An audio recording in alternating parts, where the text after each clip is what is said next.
قل يا عبادي الذين أسرفوا على أنفسكم قل يا عبادي الذين أسرفوا على أنفسكم لا تقنطوا من رحمة الله إن الله يغفر الذنوب جميعا إنه هو الغفور الرحيم আল্লাহ পাক রব্বুল আলামিন বলতেছেন, ও বান্দা,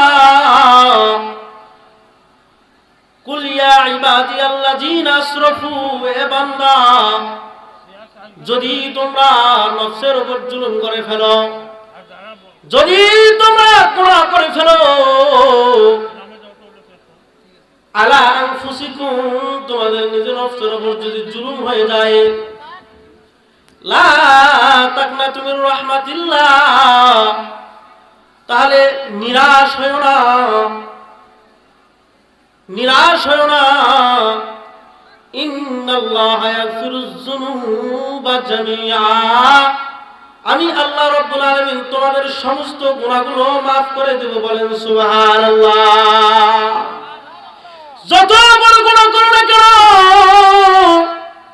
গুনাহ করতে করতে গুনার পাহাড় যদি হয়ে যায়, আল্লাহর দরবারে হাজির হয়ে যদি আমরা একটু ক্ষমা প্রার্থনা করি বাবা, তাহলে আল্লাহ রাব্বুল আলামিন বলেন, লা তাকনাতু মির রাহমাতিল্লাহ, আমার রহমত থেকে নিরাশ হও না। আমি আল্লাহ রাব্বুল আলামিন তোমাদের যত গুনাহ আছে, ইন্নাহু হুয়াল গফুরুর রহিম, আমি তো সবচেয়ে বড় ক্ষমাশীল। যতই বড় গুনাহ আমাদের হয়ে যাক, আমরা যদি 2 ফোঁটা চোখের পানি ফেলে যদি আল্লাহর কাছে এরকম কাঁদতে পারি, আল্লাহ রাব্বুল আলামিন আমাদের যত গুনাহ আছে সমস্ত গুনাহগুলো আল্লাহ তাআলা maaf করে দেবে। বলেন সুবহানাল্লাহ। আল্লাহ রাব্বুল আলামিন অন্য আয়াতের মধ্যে বলেন, ইয়া আইয়ুহাল্লাযীনা আমানু তুবু ইলাল্লাহি তাওবাতান নাসুহা আসা রাব্বুকুম আন ইয়াগফিরা আনকুম সাইয়্যাতিকুম ওয়া ইউদখিলুকুম জান্নাতিন তাজরি মিন তাহতিহাল আনহার। আল্লাহ পাক রব্বুল আলামিন, বান্দা আমরা এত গুনাহ করি, গুনাহ করতে করতে গুনার পাহাড় করে ফেলেছি, তারপর আল্লাহ বলে না এ নাফরমান, আল্লাহ আমাদেরকে বেঈমান বলে ডাকে নাই রে বাবা, আল্লাহ আমাদের মুনাফিক বলে ডাকেন নাই। আল্লাহ আমাদেরকে বলতেছেন, ইয়া আইয়ুহাল্লাযীনা আমানু, কত মায়া করে কত মহব্বত করে আমাদের ডাকতেছেন, হে ঈমানদার মুমিন, তুবু ইলাল্লাহ, আমি আল্লাহর কাছে তোমরা তওবা করো, তাওবাতান নাসুহা, খাঁটি ভাবে তওবা করো। আর যদি তোমরা খাঁটি ভাবে তওবা করতে পারো, তাহলে তোমাদের জন্য পুরস্কার হলো আসা রাব্বুকুম আই ইয়াগফিরা আনকুম সাইয়্যাতিকুম ওয়া ইউদখিলুকুম জান্নাতিন তাজরি মিন তাহতিহাল আনহার। জোরে জোরে বলেন সুবহানাল্লাহ, আরো জোরে জোরে বলেন সুবহানাল্লাহ। তাহলে আমাদের পুরস্কার হলো আসা রাব্বুকুম আই ইয়াগফিরা আনকুম সাইয়্যাতিকুম, আল্লাহ তাআলা আমাদের সমস্ত গুনাহগুলো maaf করে দেবে। বলেন সুবহানাল্লাহ। শুধু maaf করবেন তা নয়, ওয়া ইউদখিলুকুম জান্নাতিন তাজরি মিন তাহতিহাল আনহার, এমন জান্নাত আমাদের দান করবেন যেই জান্নাতের মধ্যে অগণিত নিয়ামত দ্বারা ভরপুর, এবং যেই জান্নাতের পাদদেশ দিয়ে অগণিত এরকম নহর প্রবাহিত রয়েছে। বলেন সুবহানাল্লাহ। আল্লাহর একজন এরকম হযরত পয়গম্বর মুহাম্মদুর রাসূলুল্লাহ সাল্লাল্লাহু আলাইহি ওয়াসাল্লামের সাহাবা রাসূলুল্লাহ সাল্লাল্লাহু আলাইহি ওয়াসাল্লাম মদিনায় যখন হিজরত করলেন, হিজরত করার পর এরকম মক্কা এবং মদিনার যত সাহাবায়ে কেরাম রয়েছে একে অপরের সঙ্গে ভ্রাতৃত্ব ভাইয়ের সম্পর্ক তৈরি করে দিলেন। এরকম একজন ছিলেন সালাবাতুল আনসারী, তার সঙ্গে সাঈদ ইবনে আব্দুর রহমান রাদিয়াল্লাহু তাআলা আনহু, দুইজনের মধ্যে পরস্পর ভ্রাতৃত্বের সম্পর্ক তৈরি করে দিয়েছেন। তাবুকের যুদ্ধে, তাবুকের অভিযানে রাসূলুল্লাহ সাল্লাল্লাহু আলাইহি ওয়াসাল্লাম সাঈদ ইবনে আব্দুর রহমানকে সহ আরো অনেক সাহাবায়ে কেরামকে নিয়ে গেলেন। সালাবাতুল আনসারী রাদিয়াল্লাহু তাআলা আনহুর দায়িত্ব, তুমি সাঈদের পরিবারকে দেখভাল করবা, এটা তোমার দায়িত্ব, এইটা তোমার দায়িত্ব, তুমি তার পরিবারকে দেখাশোনা করবা। এই দিকে দেখাশোনার ভার পড়ে গেছে। ও মুসলমান, শয়তানের প্ররোচনায় পড়ে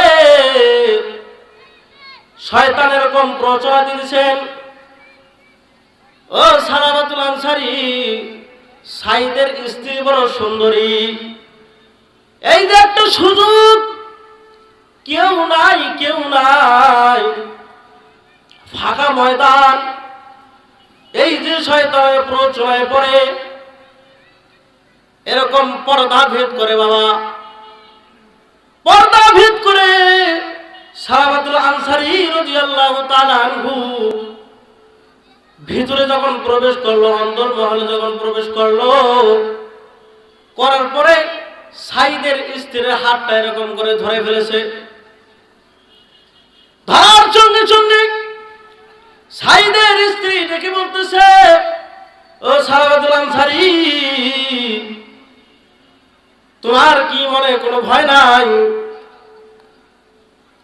ইত্তাকুল্লাহ, আল্লাহকে ভয় করো।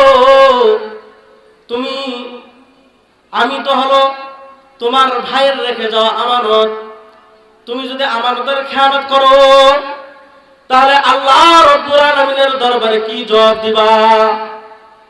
আল্লাহ রাব্বুল আলামিনের দরবারে কি উত্তর দিবা? যখন এই কথা শুনছে, শোনা মাত্র হাতটা ছেড়ে দিয়ে, এরকম কি কাম করলাম, কি কাজ করলাম, আমি তো গুনাহ করে ফেললাম। সালাবাতুল আনসারী নিজের ভয় অন্তরের মধ্যে ঢুকে গেছে, কারণ তারা তো সাধারণ মানুষ নয়, তারা তো হলো সাহাবায়ে কেরাম। আল্লাহর ভয় তাদের অন্তরের মধ্যে ঢুকে গেছে। আর আমি কি কাম করলাম? সঙ্গে সঙ্গে বাইরে বের হয়ে আর কোথাও থাকতে পারে না বাবা, অন্তরের মধ্যে ভয়, আমি যখন মারা যাব আমাকে জাহান্নামে যাইতে হবে, তখন আমি কি করব? জাহান্নামের আগুন তো আমি সহ্য করতে পারবো না, কবরের আযাব আমি সহ্য করতে পারবো না। এমন চিন্তা ফিকির করে এরকম জঙ্গলের মধ্যে চলে গেল। জঙ্গলের মধ্যে গিয়ে এরকম কান্নাকাটি করে বাবা, তওবা করে, আল্লাহ আমি গুনাহগার, তুমি হলে গফফার, তুমি আমার গুনাহগুলো মাফ করে দাও, এই রকম কান্নাকাটি করে। এই দেখে রাসূলুল্লাহ সাল্লাল্লাহু আলাইহি ওয়াসাল্লাম যুদ্ধের ময়দান থেকে ফিরে এসেছেন। এই দেখে সাঈদ ইবনে আব্দুর রহমানও ফিরে এসেছেন।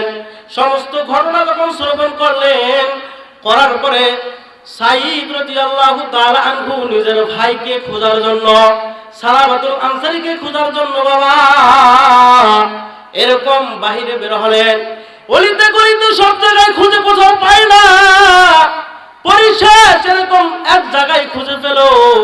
ডেকে বলতেছে, বাবা ও সালাবা, আমরা তোমাকে ক্ষমা করে দিয়েছি, তোমাকে মাফ করে দিয়েছি, তুমি এখন বাড়িতে চলো।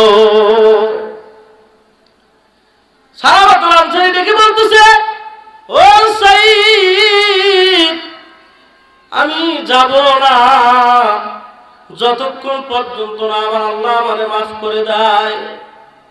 যতক্ষণ পর্যন্ত আমার আল্লাহ আমাকে ক্ষমা না করে আমি ততক্ষণ পর্যন্ত এই জায়গা ছেড়ে কোথাও যাব না। এরকম অনেকক্ষণ বোঝানোর পরে বাবা একটু রাজি হলো, কিন্তু শর্ত লাগাইলো, সাইদ আমাকে যদি নিতে হয় আমি যাব, তবে আমার একটা শর্ত আছে। কি শর্ত? যে আমি যাব, কিন্তু আমাকে আমার এই হাত দুইটা আমার ঘাড়ের সঙ্গে গর্দানের সঙ্গে এরকম বাঁধিয়া আমাকে অপমানিত গোলামের ন্যায় আমাকে ছেঁচড়ে ছেঁচড়ে এরকম নিয়ে যাইতে হবে। বলেন সুবহানাল্লাহ। আরো জোরে বলেন না সুবহানাল্লাহ। আমাদের যে আওয়াজ, এই আওয়াজ দিয়ে আমরা কিছুই করতে পারবো না। আমরা যেমন মুসলমান, আমাদের আওয়াজ হবে সেই মুসলমানের মতো, খালিদ বিন ওয়ালিদের মতো আমাদের আওয়াজ হবে। কিন্তু আজকে আমাদের আওয়াজটা নিম্ন হওয়ার কারণে বাতিলরা আজকে আমাদেরকে কথা বলার সাহস পাইতেছে, বাতিলরা আমাদেরকে নির্যাতন নিপীড়ন করার সাহস পাইতেছে। বলেন ঠিক না বেঠিক? আমাদের আওয়াজ যদি উচ্চ হতো তাহলে কোন বাতিল আমাদের আওয়াজের কাছে, লিল্লাহে তাকবীরের কাছে কোন বাতিল টিকতে পারতো না। বলেন ঠিক না বেঠিক? লিল্লাহে তাকবীর, লিল্লাহে তাকবীর। সম্মানিত উপস্থিতি, কথা বলতেছিলাম, সাইদকে ডেকে বলতেছে, ও সাইদ আমাকে যদি নিতে হয় তাহলে সালামাতুল আনসারী বলতেছে, তাহলে আমাকে অপমানিত গোলামের ন্যায় টেনে টেনে নিয়ে যাইতে হবে। যখন এরকম মদিনার মধ্যে চলে আসছে, বলে একটু থামো, আমাকে ওমরের দরবারে নিয়ে যাও।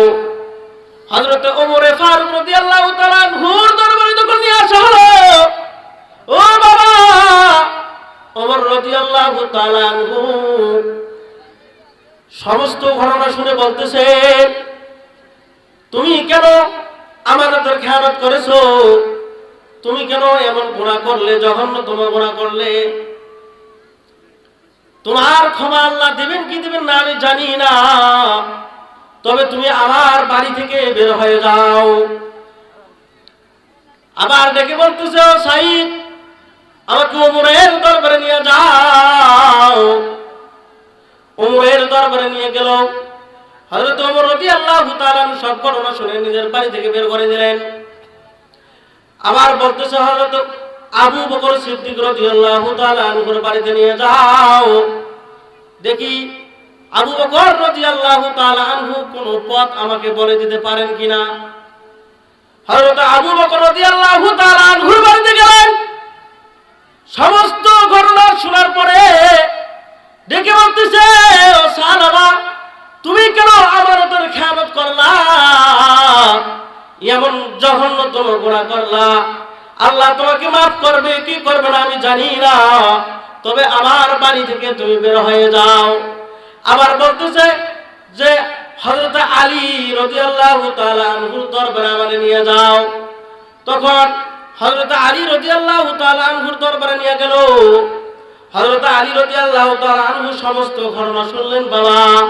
শোনার পরে আবার বলতেছে যে তোমার কোন আল্লাহ মাফ করবেন কি করবেন না আমি জানি না, তবে আমার বাড়ি থেকে বের হয়ে যাও। সালামাতুল আনসারী ডেকে বলতেছে, ও সাইদ হযরত ওমর বিদায় করেছে, হযরত আবু বকর সিদ্দিক রাদিয়াল্লাহু তাআলা আনহুর বাড়িতে গেলাম, তিনিও বিদায় করলেন।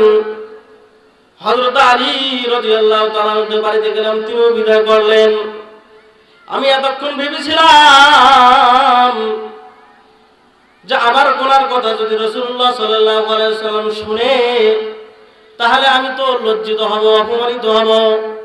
এই জন্য সমাধানটা আমি সাহাবায়ে কেরামের মাধ্যমে করতে চেয়েছিলাম। যেহেতু সমাধান হলো না, তাহলে আবার মনে হয় সরকারে তো আলম নবী সাল্লাল্লাহু আলাইহি ওয়াসাল্লামের দরবারে গেলে আমার সমাধান হবে। ও সাইদ আমাকে রাসূলের দরবারে নিয়ে যাও। রাসূল সাল্লাল্লাহু আলাইহি ওয়াসাল্লামের দরবারে যখন নিয়ে গেল,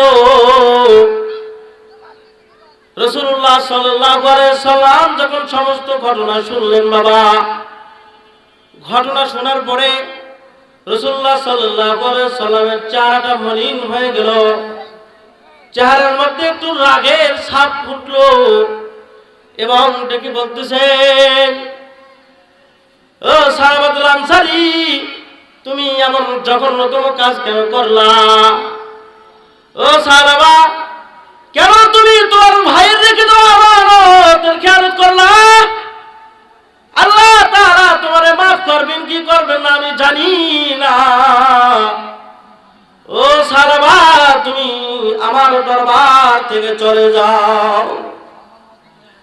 যখন রাসূলুল্লাহ সাল্লাল্লাহু আলাইহি সাল্লামের এরকম কথা শুনলেন বাবা, এরকম কথা শোনার সঙ্গে সঙ্গে সাহাবাতুল আনসারীর আসমান ভেঙে মাথায় পড়ে গেল।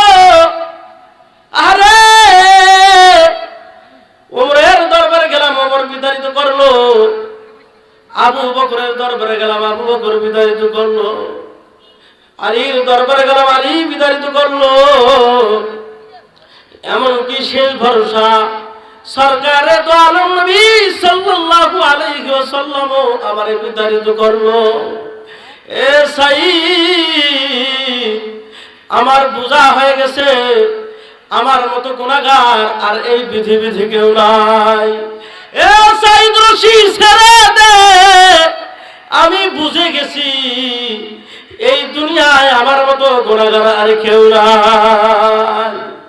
রশি ছেড়ে দেওয়ার সঙ্গে সঙ্গে বাবা বিন্দু মাত্র দেরি করে নাই, কি যেন একটা মনে করে দৌড় মারছে, দৌড়ে এরকম পাহাড়ের পদদেশে চলে গেছে, পাহাড়ের পদদেশে চলে গেছে।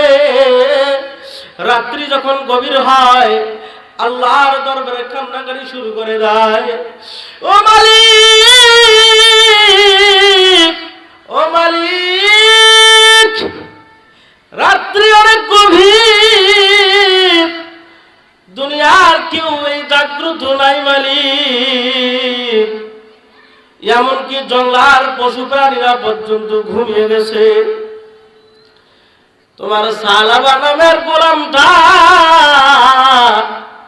তোমার সিজদায় পড়ে তোমার দরবারে কান্নাকাটি করতেছে। এ মালিক, তুমি যদি আমারে মাফ না করো তাহলে আমার কে মাফ করবে? এ মালিক, দুনিয়াতে দেখেছি বাবার সঙ্গে যদি আমরা বেয়াদবি করি বাবা রাগ হইয়া যায়, রাগ হইয়া বলে ঠ্যাং ভাঙে ফেলবো, বাসায় তুমি বাড়িতে আসো না, বাড়িতে যদি আসো তাহলে তোমার ঠ্যাং ভেঙে ফেলবো। কিন্তু অপরদিকে মা ডেকে বলে, বাবা দুনিয়ার সবাই তোমারে ফেরাই দিতে পারে, কিন্তু আমি মা জননী তোমারে ফেরাই দিতে পারি না।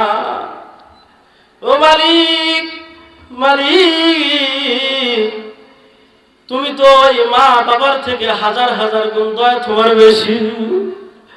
ও মালিক, মা বাবার থেকে তো হাজার হাজার গুণ দয়া তোমার বেশি, কুড়ি কুড়ি গুণ দয়া তোমার বেশি। এ মালিক, তুমি যদি মাফ না করো তাহলে তো আর কোনো মাবুদ নাই যে যার কাছে যাবো। মালিক, তুমি আমারে মাফ করিয়া দাও। আল্লাহ তাআলা বলতেছেন, ইয়া রাসূলুল্লাহ, আপনি যদি অনুমতি দেন আমি ডেকে নিয়ে আসতে পারি। হযরত আলী রাদিয়াল্লাহু তাআলা আনহু বলতেছেন, ইয়া রাসূলুল্লাহ, আমি ডেকে নিয়ে আসবো। এই থেকে হযরত সালমান ফারসি রাদিয়াল্লাহু তাআলা আনহু, বৃদ্ধ সাহাবী, তিনি ডেকে বলতেছেন, ইয়া রাসূলুল্লাহ, আমি বৃদ্ধ সাহাবী, আমারে যদি অনুমতি দেন হয়তোবা আমার কথা শুনবে, আমার কথা শুনে আসতে পারে। তখন রাসূলুল্লাহ সাল্লাল্লাহু আলাইহি ওয়াসাল্লাম হযরত আলী রাদিয়াল্লাহু তাআলা আনহু এবং হযরত সালমান ফারসি রাদিয়াল্লাহু তাআলা আনহুর অনুমতি দিলেন। তেনারা দুইজনে এরকম খুঁজতে লাগলেন, মদিনার গলিতে গলিতে খোঁজা শুরু করলেন, কিন্তু কোথাও তার দেখা পেল না।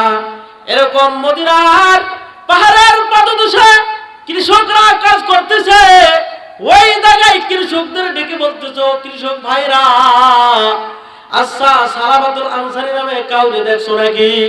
সালাবাতুল আনসারী নামে কাউরে দেখছো নাকি? কৃষকরা ডেকে বলতেছে, না না, আমরা সালাবাতুল আনসারী নামে তো কাউরে চিনি না।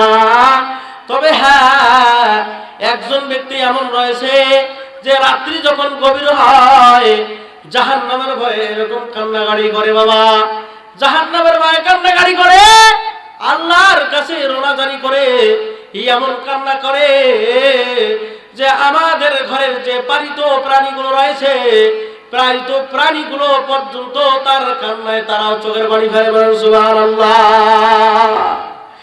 গাছ পর্যন্ত কান্না করে, আমাদের পশু পর্যন্ত কান্না করে। যদি তোমরা রাত্রি পর্যন্ত থাকো তাহলে তোমরা দেখা পাবা।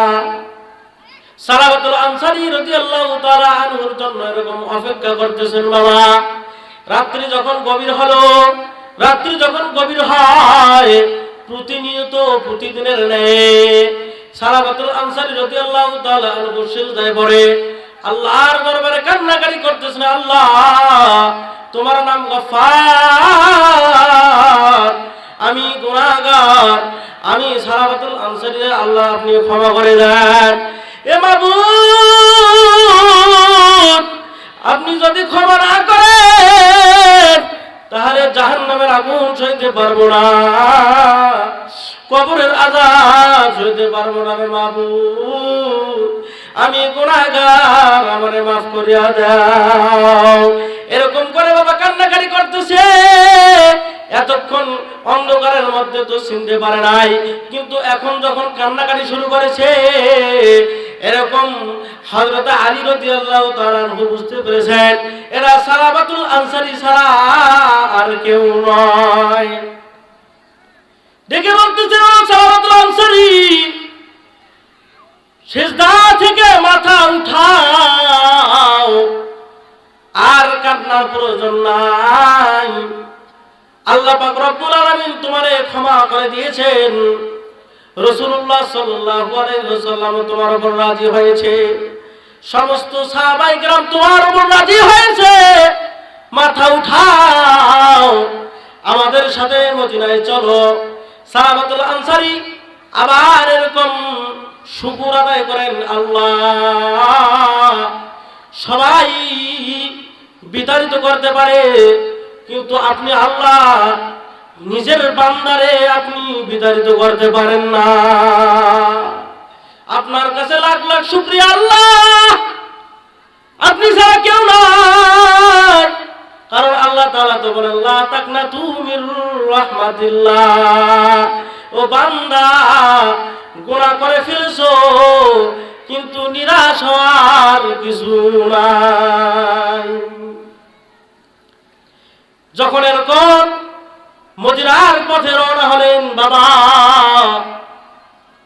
নামাজের সময় হয়েছে, মদিনার মসজিদে আযান দিয়েছে।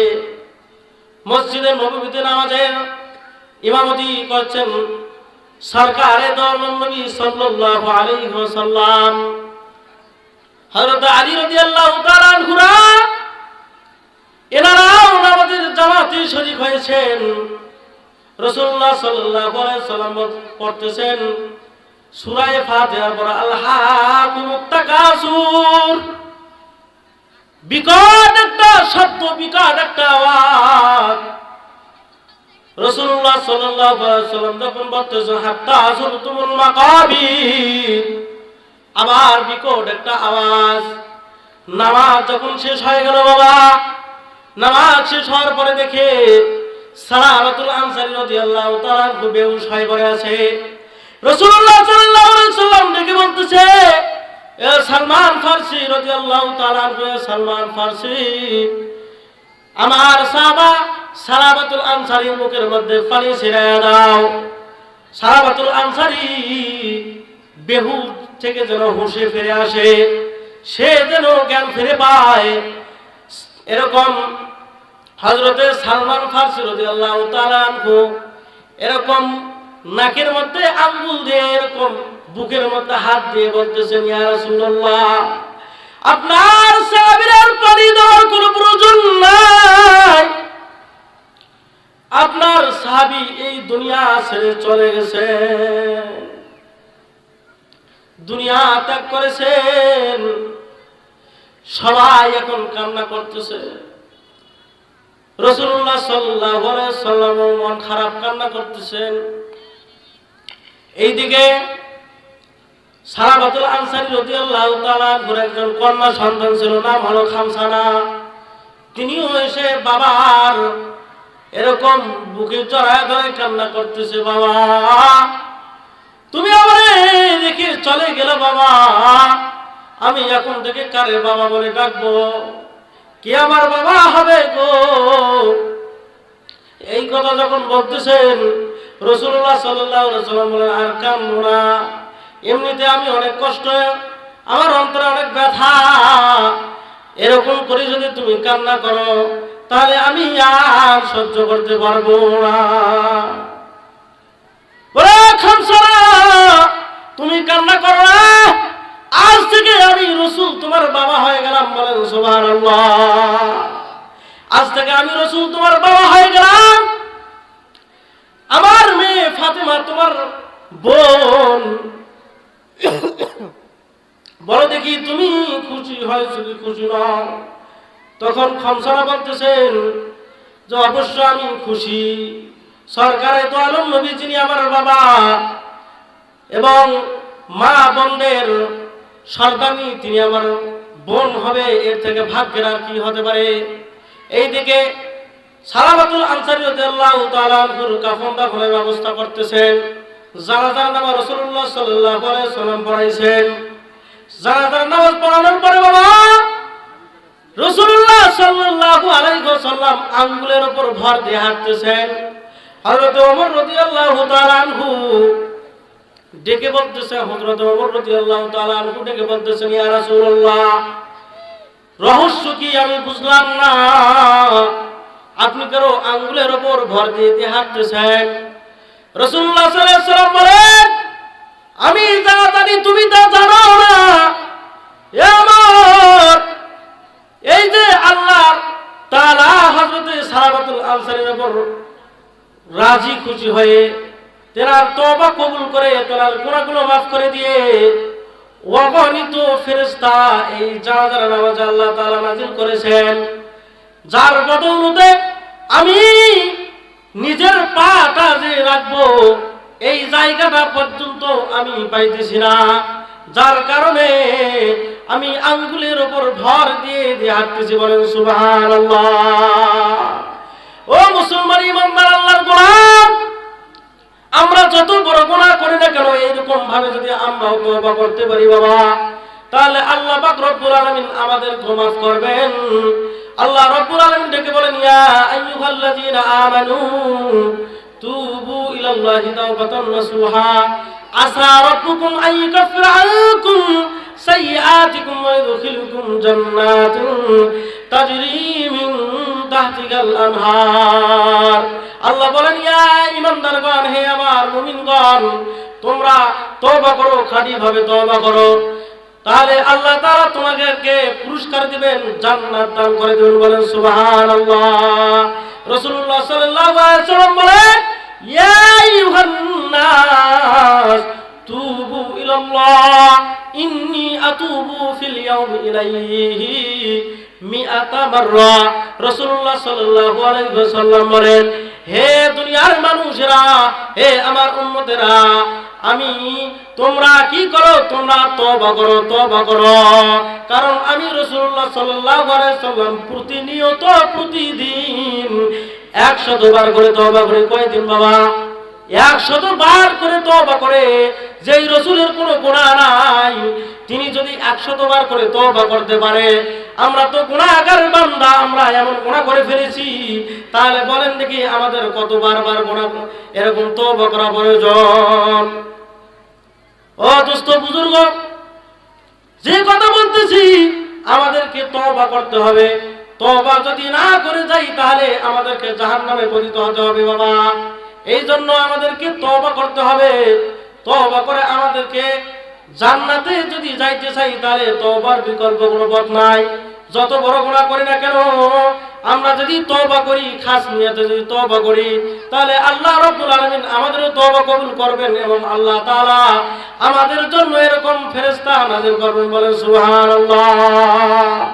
আল্লাহ পাক রব্বুল আলামিন আমাদের সকলকে, আমাকে সহ সকলকে উক্ত কথাগুলোর উপর আমল করার তৌফিক দান করুন। সবাই বলুন আমিন। ওয়া আখিরি দাওয়ানা আলহামদুলিল্লাহি রাব্বিল আলামিন। আসসালামু আলাইকুম ওয়া রাহমাতুল্লাহি ওয়া বারাকাতুহু। মাশাআল্লাহ,